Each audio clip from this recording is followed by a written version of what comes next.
Imagina você poder receber um dos grandes nomes da indústria brasileira. Alguém que não apenas liderou uma das maiores fabricantes de baterias da América Latina, mas também é um visionário que sempre buscou inovação em tudo que ele faz.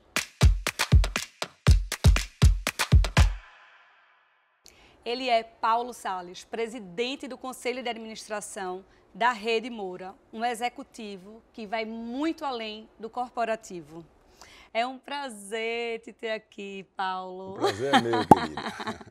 Obrigada de verdade. Nada, obrigado você. A gente está nesse ambiente lindo aqui da Tideli te recebendo. Muito bom. Fiquei muito feliz de ter o senhor aqui. Para mim, já peço desculpa aos nossos ouvintes se eu lhe chamar de tio alguma vez. Pode chamar. É o natural. Ele me conhece antes de nascer, né? Exatamente. Tinha na barriga de Conheço manhã. na barriga da sua mãe, então não podia negar o convite. Tio, hoje a gente tem aí melão e uvas, que o Grupo Frutaria mandou pra gente. Ótimo. Um patrocinador querido. Eu queria só falar para os nossos ouvintes, né, que o senhor é pernambucano. Tenho que falar que o senhor foi um grande amigo do meu pai. Certo. Né? Eu sempre tive vontade de te chamar aqui e nunca aconteceu. E aí, quando foi a semana passada, mãe, eu queria tanto chamar tio Paulo. Ela, chame, aí mandou seu WhatsApp. Aí a gente se falou, deu certo, foi super rápido. Né? E eu queria agradecer mais uma vez sua presença. É um prazer estar com você aqui. Falar do senhor e não falar da Moura é bem difícil, né? Verdade. Porque foram muitos anos. O senhor ingressou na Bateria Moura aos 19 anos de idade. Verdade. E trilhar um caminho que o levou à posição de co-presidente e hoje como presidente do Conselho de Administração. Quais foram os principais momentos ou decisões que molduraram sua trajetória? Bom, entrei na Moura muito novo, tinha apenas 19 anos. Eu não tinha... quando o Edson Moura, o meu sogro, né, me convidou, eu não manifestei, não tinha interesse, porque eu tive uma experiência com o Café São Paulo, que era da minha família, e que meu avô morreu, eu tinha 10 anos de idade, eu não gostava daquele ambiente familiar, aquela coisa de uma empresa familiar, e eu, principalmente como genro, não queria entrar. Mas ele terminou, eu gostava, eu era engenheiro mecânico, eu estava me formando, e ele queria montar uma ferramentaria, e aí era tudo que eu queria, uma ferramentaria é um desejo meu. Hoje em dia, eu me afastei muito da engenharia mecânica com o tempo, mas naquela época eu era um cara mais voltado para a indústria mesmo, molde de ação, máquinas e tal. E eu fui para São Paulo e terminei estando até hoje, 19 anos, 50 anos, meio século namoro. E aí eu tive uma experiência muito boa de conviver com Edson Moura, que era uma pessoa diferenciada, uma pessoa que empoderava não só a mim, os filhos e todos os executivos da empresa. Isso foi muito legal, porque eu tive a oportunidade de transitar em várias áreas, né? Aprendi muito com ele, aprendi muito na indústria, aprendi muito com os cunhados, né? Na luta de defesa. Hoje a gente é uma empresa muito bem, mas na época a gente era uma empresa sofrida, né? Aquela coisa toda semana, como é que vai ser a semana seguinte, como é que vai ser o mês seguinte. E aquele processo todo fez com que a gente fosse amadurecendo, aprendendo, tendo a oportunidade de lidar com pessoas, com dificuldades, com o Brasil, uma crise atrás da outra na época. E quando eu faço um balanço, que é muito difícil falar de 50 anos em 5 minutos, mas assim, terminou sendo uma coisa muito positiva, né? Eu gosto sempre de contar uma história que Edson Moura uma vez foi convidado para participar do CEO Fórum da Câmara Americana. E ele, na véspera, me ligou e disse: Paulo, rapaz, é o seguinte, eu tenho um negócio amanhã, eu tenho que participar de um evento amanhã, eu não estou podendo ir, eu estou mal, eu estou com um problema, eu não estou bem, eu queria que você fosse no meu lugar. E eu disse: ó, doutor, deixa que eu resolvo.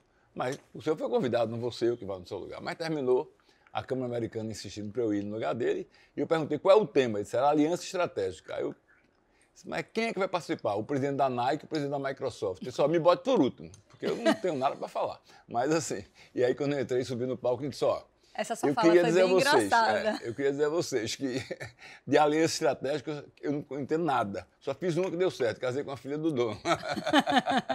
E foi uma experiência legal essa. E a partir daí eu fiz muitos CEO fóruns, né? E essa experiência de você falar, conviver com pessoas de fora da empresa é muito rica. Eu acho que eu fui aprendendo com isso, assim.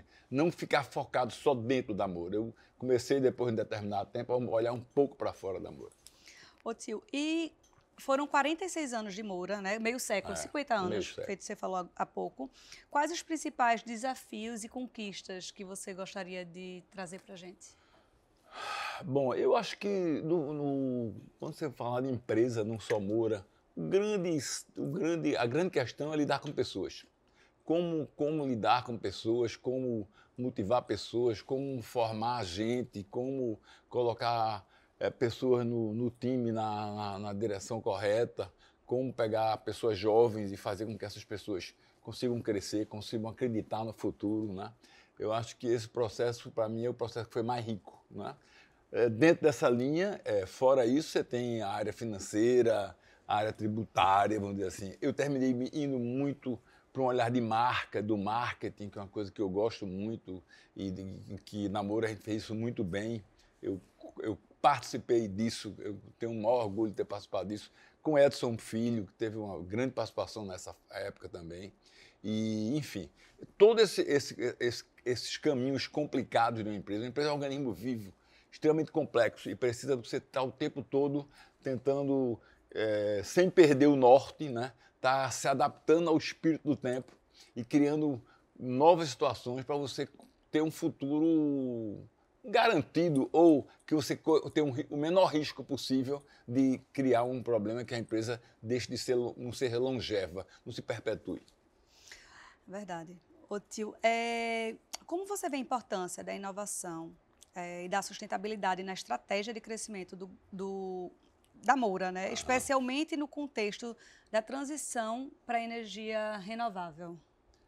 Esse é um desafio. Vou expandir um pouco essa tua pergunta, né? Não vou falar só da Moura. Eu acho que os últimos anos, o Homo sapiens, como a gente tem milhões de anos. E houve uma pequena evolução biológica nossa. A gente aprendeu um pouco mais, mas assim, em essência, nós continuamos sendo quase aqueles Homo sapiens lá de trás. milhares de anos atrás. E o que aconteceu fortemente foi um grande avanço da população e um grande avanço tecnológico, principalmente nos últimos anos, né? A grande dificuldade que eu acho do ser humano hoje é se ajustar, se adaptar, não só a essa explosão demográfica que aconteceu, que cria um problema para o planeta, claro, o planeta é limitado e a população vai crescendo e vai consumindo e vai atendendo às suas necessidades, e essas necessidades, cada um fazendo a sua parte, vai criando um problema ambiental, um problema de como é que a gente vai fazer isso, como é que a gente vai conseguir chegar no futuro sem exaurir o planeta, né? Além disso, você vai tendo um forte crescimento tecnológico, uma coisa exponencial. No passado, se dizia que o futuro do ser humano era bastante limitado porque ia ter o paredão malthusiano. O que era isso? A população ia crescendo e ia faltando alimento e as pessoas não iam, a população não cresceria porque faltaria alimento. A tecnologia resolveu o problema da alimentação. Então você hoje produz muito mais em cada hectare, em cada metro quadrado, grande escala, e fez, né? Com que a alimentação não é um problema. O grande problema está a divisão dessa alimentação. Então você tem populações ricas que têm muito alimento e populações pobres que não têm alimento. Eu acho que o grande desafio da humanidade é como equilibrar isso. Né? Como encontrar uma forma de você conseguir fazer com que os alimentos cheguem mais ou menos iguais, não é para ficar todo mundo igual, porque isso não existe, a natureza por si só faz com que as coisas sejam diferentes, mas esse é o grande desafio da humanidade. E aí vem essa necessidade, não é um capricho, é que nós temos que pensar de uma forma racional, temos que entender que cada empresa, cada cidadão tem que mudar o comportamento para fazer com que contribua para que o planeta não entre num estresse, que a gente consegue recuperar, né? Um colapso. Eu acho que não só a Moura, todas as empresas têm que levar essa coisa para frente de uma forma séria, não é um greenwashing, é uma forma correta, passo a passo, fazendo as mudanças necessárias. É um processo de aculturamento e que o Brasil e o mundo precisa se atentar para isso. Na verdade, é de muita educação também, né? Eu acho que a gente nós empresários tem que ir plantando essa sementinha diariamente. Em casa, nossos filhos, né? É isso aí. Olhando para trás, quais são as lições mais importantes que você aprendeu ao longo de sua carreira? Bom, vamos para frente. Eu acho que hoje eu estava dizendo a uma executiva nossa que a pior coisa do mundo é você chegar hoje e dizer assim, querer esquecer o passado, odiar o presente e ter medo do futuro. Isso é a fórmula do insucesso. O que você fez, os erros que você cometeu, você tem que encontrar sempre uma forma de corrigir, de se reaprumar, de se recolocar, aprender, né? de aprender com o passado, tentar encontrar uma forma de viver bem no presente e acreditar que o que vem pela frente é melhor do que o que passou, né? E que você tem que contribuir para esse futuro, né? Na empresa, nós criamos uma regra, pactuamos que com 65 anos de idade, os executivos teriam que deixar a operação e que nós estaríamos incluídos nisso como empresários, acionistas mais executivos, que com 65 anos deveria deixar a operação. Como eu estava à frente da rede, tem muitas pessoas na rede, sócios gestores, que chegaram aos 65, eu tive que conduzir a saída desse sócio. Na época eu não achava que ia chegar meu tempo nunca. Mas foi chegando, né? Foi chegando. E aí eu comecei a ter um comportamento de olhar um pouco mais para fora da empresa. Tem uma fora dizendo o seguinte, olha, eu estudei no Colégio da Aplicação. É um colégio de graça, um dos melhores colégios do estado de Pernambuco. Depois eu fiz engenharia mecânica na Universidade Federal, também de graça. E eu digo, pô, eu tenho um débito para com o Estado, eu tenho um débito para com a nação. Como é que eu vou tentar pagar essa conta? Como é o comportamento? Apesar de tudo que a gente fez como empresário, dentro do Grupo Moura, com todos os diretores, com todos os outros acionistas, a família Moura, eu sinto essa necessidade. E aí eu comecei a tentar usar da minha experiência na Moura para tentar ajudar fora da Moura. E é por isso que eu tenho tido uma participação maior, assim, de presidente do Conselho da Câmara Americana, presidente do Conselho de SWAP. Vamos falar sobre fui tudo fundador isso, viu? do grupo Atitude, e depois eu vou explicar um pouquinho essa história do Grupo Atitude, mas o grande aprendizado é o seguinte, ninguém faz nada só. Você tem que se somar, você tem que se juntar com as pessoas, você tem que aprender não a fazer, tem que aprender a liderar. Esse processo é que faz com que as coisas aconteçam. Caso contrário, as coisas acontecem de forma pequena. A união, o espírito de grupo é que faz com que as coisas funcionem. Mas eu acho que também ser líder não é para todo mundo não, né? Não é para todo mundo, mas quem quiser ser líder tem que aprender a ser líder. Ninguém nasce líder, é um processo de aprendizado, né? Mas que deve ser exercido porque dá prazer, dá resultado e dá satisfação, dá motivação de viver. Ô Paulo, qual o legado seu desse período aí, desses 50 anos que você deixa? É difícil você enumerar, né? Uma vez uma empresa de consultoria perguntou quais foram os principais legados. Eu não gosto de enumerar, porque eu acho que foram tantos, né? Eu acho que foram tantos, e quando você enumera, dá a impressão que o legado foi seu. Eu acho que na Moura, tudo que a gente fez foi obra do conjunto, né? Nós éramos a família, o fundador e a fundadora, depois vieram os 3 filhos, eu junto com os 3 filhos, depois saíram 2, ficou eu e Sérgio no final, há anos, que a gente estava co-presidindo a empresa. Então, tudo que a gente fez foi obra dessa sintonia que a gente armou. Se não tivesse tido isso, ninguém teria conseguido fazer nada. Eu acho que a gente teve um papel fundamental de dizer assim, a empresa está acima da gente, pessoalmente, e quando tiver um estresse qualquer, respire fundo e vamos tentar olhar para o grupo, para a empresa, porque, afinal de contas, toda a família tem um grau de dependência grande disso. Então, eu diria que o grande legado meu foi contribuir para esse espírito de conciliação, de futuro, de união, de construção, de dar uma continuidade àquilo que foi começado há 60 e poucos anos atrás. Eu acho que esse talvez tenha sido o grande legado.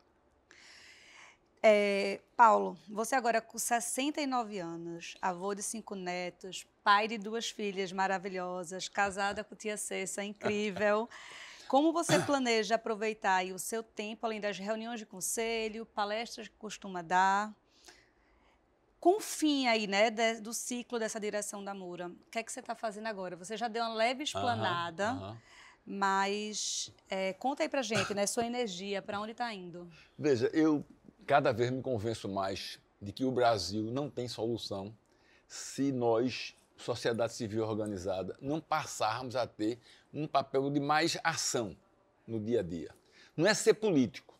Eu acho que quando você entra no partido político, você termina virando um processo que vai depender da lógica do partido. Eu acho que como empresário, como cidadão, você pode contribuir com isso, cobrando, educando, fazendo o que a gente está fazendo aqui agora, conversando, colocando para fora o que você pensa, somando para poder ver se a gente não fica fazendo aquele papel de torcedor de político. Fulano é o candidato, vamos torcer, passou. A gente tem que ter uma ação que ultrapasse as ondas políticas. Uma coisa que fica um legado para os nossos netos, para os nossos bisnetos.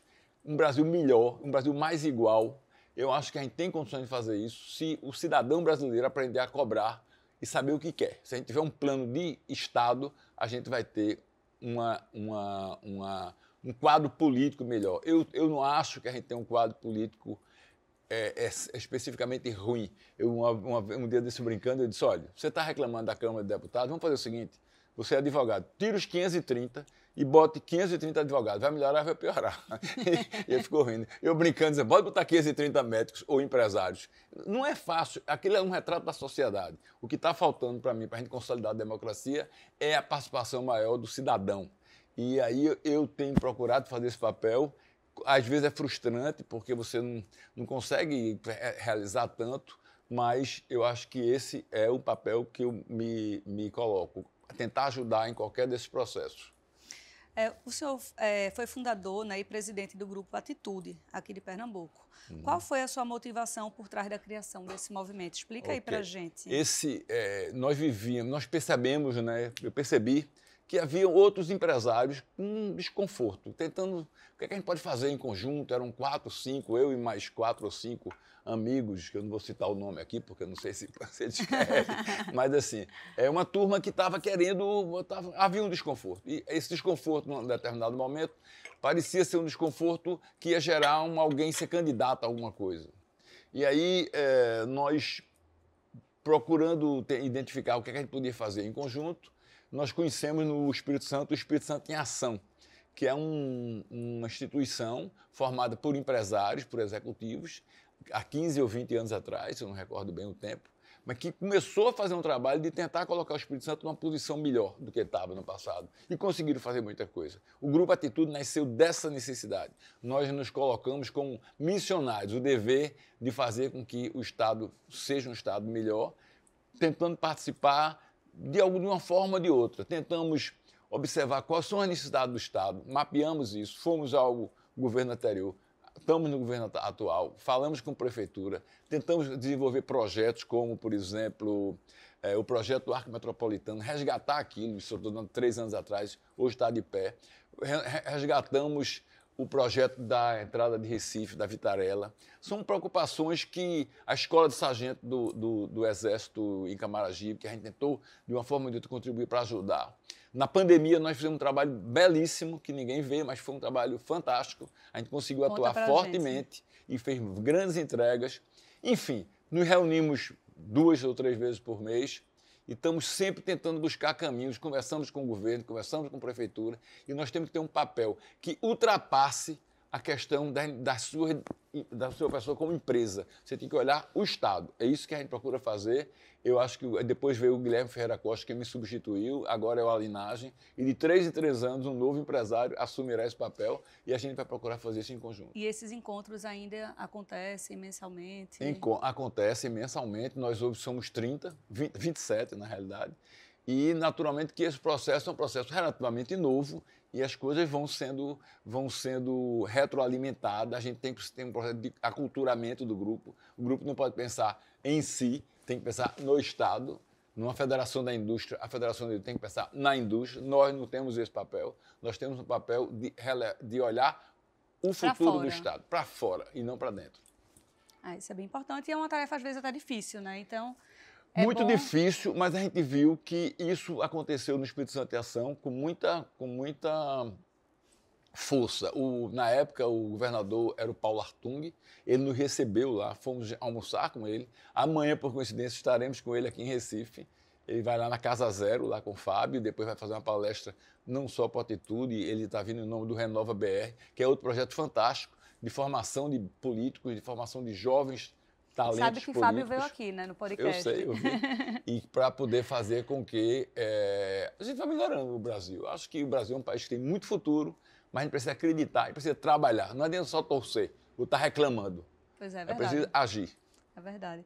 Paulo, a gente tem uma água de coco aqui deliciosa, não sei se você viu, dá o quê? Eu já estou tomando essa aguinha de coco tomando, deliciosa, uma gotinha com gosto natural. Natural, sem adição de açúcar, sem conservantes, de frutas colhidas muito diariamente. Muito boa, né? Fique à vontade, viu? Hoje o senhor ocupa posições bem importantes como presidente do Conselho de Administração do Complexo Industrial de Suape e também da AmCham. O que motivou a assumir esses papéis e quais são os principais objetivos do senhor nessas funções? Ok. Quando nós estávamos no Grupo Atitude, conversando com os candidatos a governo, nós cobramos dos candidatos de que o setor, a classe empresarial, deveria ter mais espaço nos conselhos e nas decisões do governo, né? E aí, quando a nossa governadora assumiu, eu fui convidado para fazer parte do conselho de Suape, assim como Guilherme Ferreira Costa foi convidado para a Copergás e outros nomes. E aí depois eu fui surpreendido no caminho para ser conselheiro de que eu seria o presidente do conselho. Fiquei na dúvida porque é muito difícil para quem trabalha na empresa privada há muitos anos trabalhar numa empresa pública.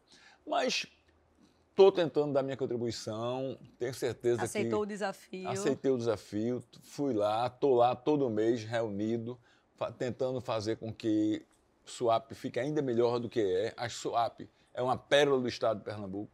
O pernambucano precisa conhecer Suape. Suape tem um potencial enorme, é o elemento alavancador do desenvolvimento de Pernambuco. E aí eu estou tentando contribuir, dar meu papel aí, naturalmente que eu não vou ser o executivo, mas vou usar um pouco da minha experiência como empresário, como cidadão, como pessoa, contribuindo com os executivos que tem lá e dá prazer ver que Suape foi uma construção de vários governos e que o governo Raquel está fazendo um excelente trabalho lá. E com relação à AmCham?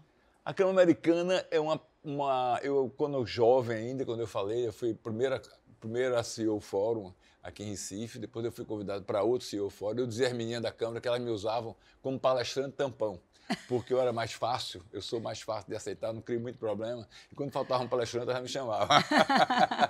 E nessa brincadeira, eu fui fazendo o caso. Eu criei uma certa intimidade com a Câmara e eu fui chamado algumas vezes para ser presidente. Na época eu não queria, eu estava sem tempo, mas depois dessa fase, que eu fui chegando, deixando a co-presidência da Moura, eu aceitei e na Câmara Americana eu faço esse mesmo papel, uma tentativa de poder contribuir mais. Eu também faço parte do conselho da Câmara Americana Brasil. Eu estou lá ouvindo várias empresas americanas, empresas grandes em São Paulo, tentando contribuir. E quando você vai ensinar, você aprende mais do que ensina. Isso foi uma grande coisa que eu aprendi na vida. Escutar é para poucos, né?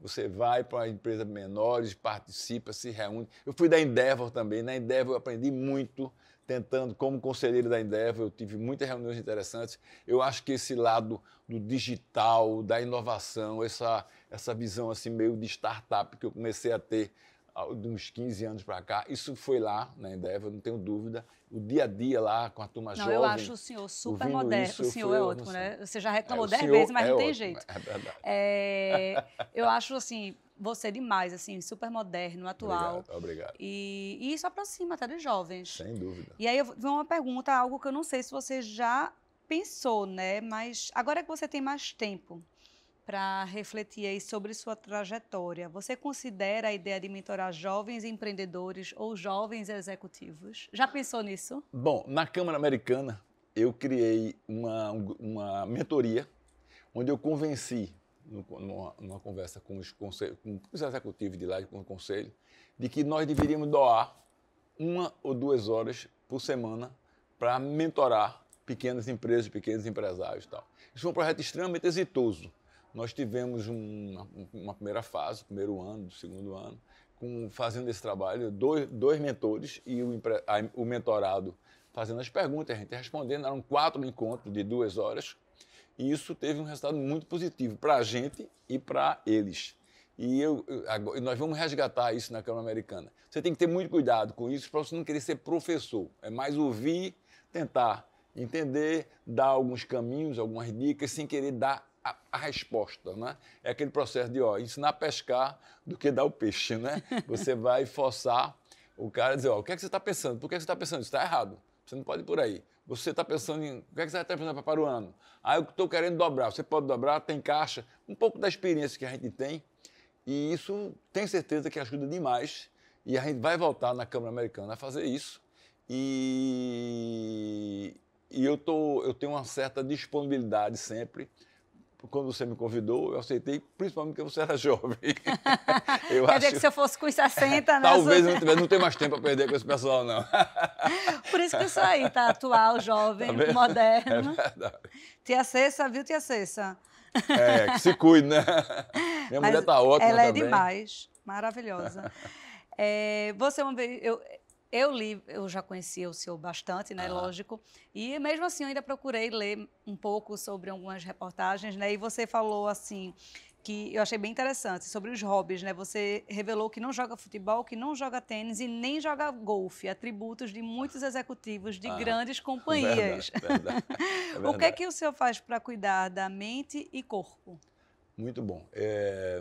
Realmente eu faço yoga, eu faço 3 vezes por semana. Aprendi isso na pandemia e não deixei mais. Eu ia para a academia antes, eu ando, agora no dia 2 eu pretendo, começo uma caminhada para Compostela, vou fazer 250 quilômetros sozinho, 10 dias sozinho, antes fez 70. Maravilhoso. Sabe que não foi, eu faço agora a peregrinação, né? Mas a minha eu fui para Aparecida, aí eu fiz 100 quilômetros. Foi? Ano passado. Esse ano eu fiz 150. Legal. E agora eu vou dar spoiler, em novembro eu estou indo para Caravaggio, 200 quilômetros. Pronto, eu vou fazer a minha primeira agora. É um caminho sem volta, viu? Eu tenho caminhado 10 quilômetros, assim, um dia sim, um dia não. Eu gosto disso, eu ando a cavalo, eu ando de stand-up, eu ando de hobbycat. Eu saio fazendo várias coisas ao mesmo tempo, mas não me considero um atleta, não. Eu sou, assim, ativo. Né? E um hobby por isso que está jovem. Um hobby que eu gosto muito é fotografia. A fotografia realmente me pegou. Eu me considero um aprendiz de street photographer. O senhor reza, medita, faz alguma coisa para não surtar, surta? Me diga aí. Veja, vamos lá. Eu digo sempre que aprendi mais com minhas meninas do que as minhas meninas comigo, né? Mariana, quando começou a mexer com arte, ela pintava lá em casa, eu tentei... E nessa época eu era extremamente estressado, assim, muito competitivo, né? Final de semana eu ficava... Domingo, assim, eu já estava sufocado com a segunda. E eu fui vendo Mariana pintar, brinquei de pintar também, mas aquilo me pegou para gostar de arte moderna. E comecei a olhar, estudar, e comecei a me envolver e ler e visitar museus de Modigliani, Picasso e Cézanne, e todos esses pintores modernos. Aquilo me envolveu bastante e aquilo me deu, sem dúvida, uma nova visão de mundo, né? Não que eu fosse muito afastado disso. Eu sempre gostei de desenhar, sempre gostei de escrever, ou seja, eu tinha um pé nisso, né? Mas essa coisa da arte me levou para a fotografia, porque pintar dá muito trabalho, tinta, não sei o que, você não tinha muito tempo.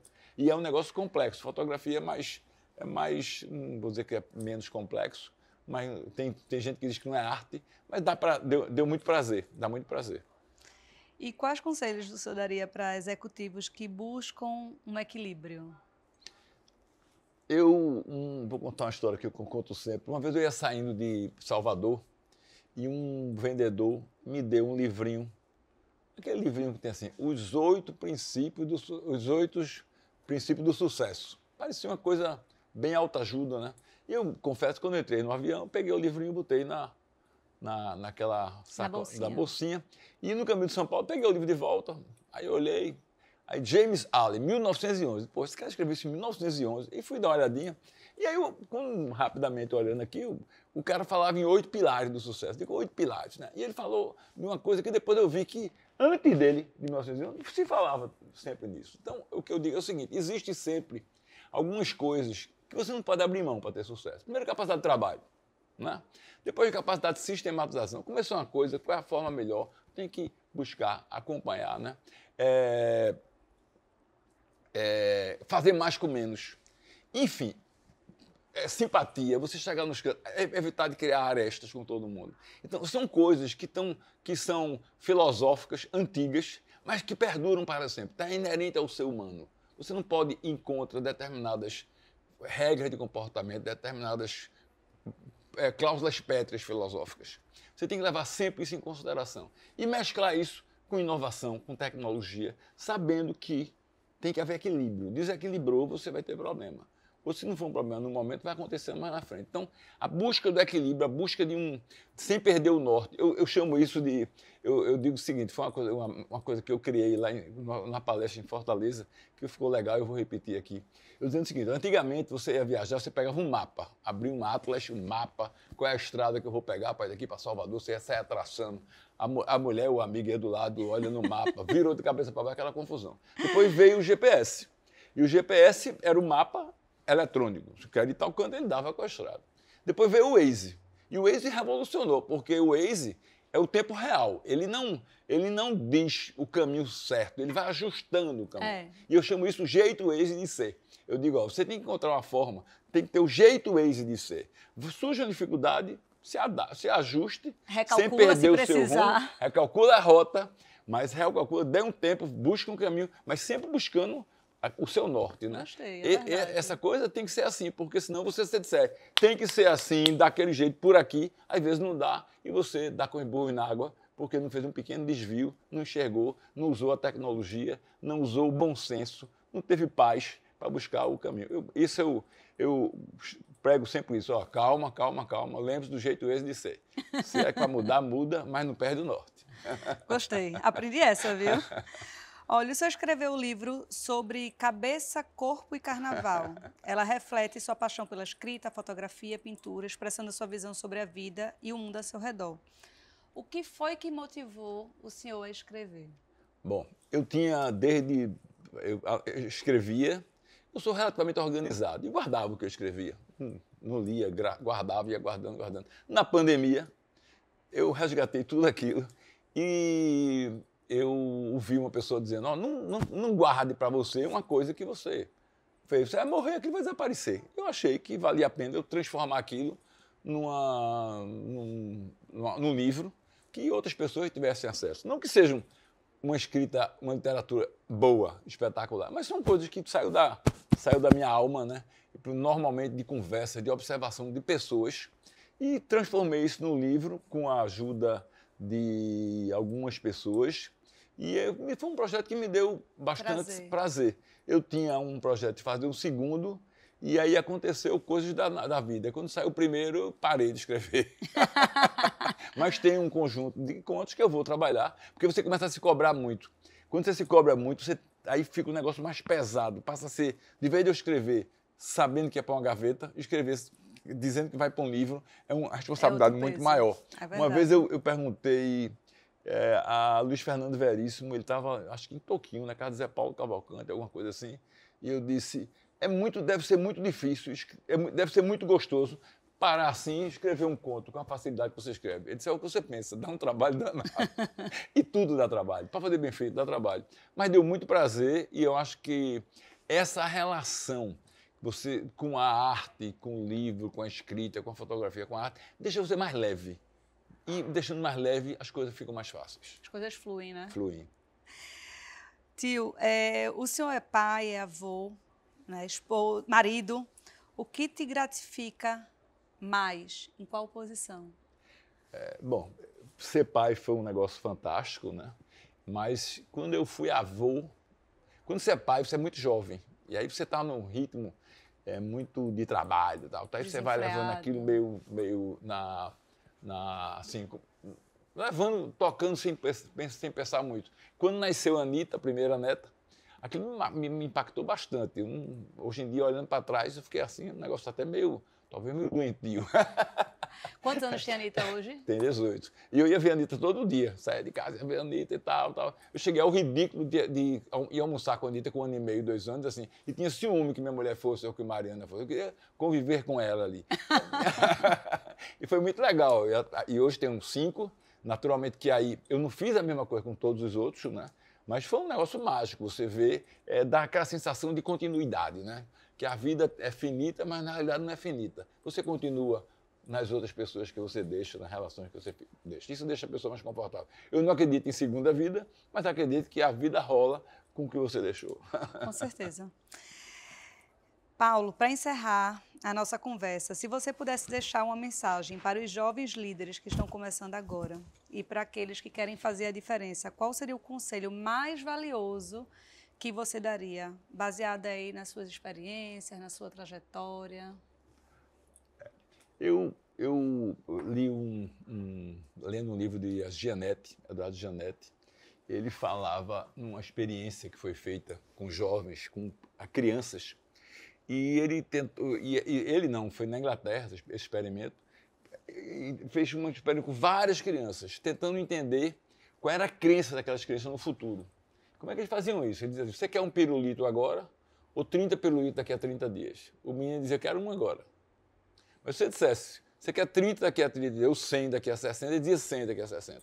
É mais ou menos assim. E essa experiência foi mostrando o grau de crença no futuro que as crianças tinham. E foram acompanhando isso durante vários anos da vida da criança.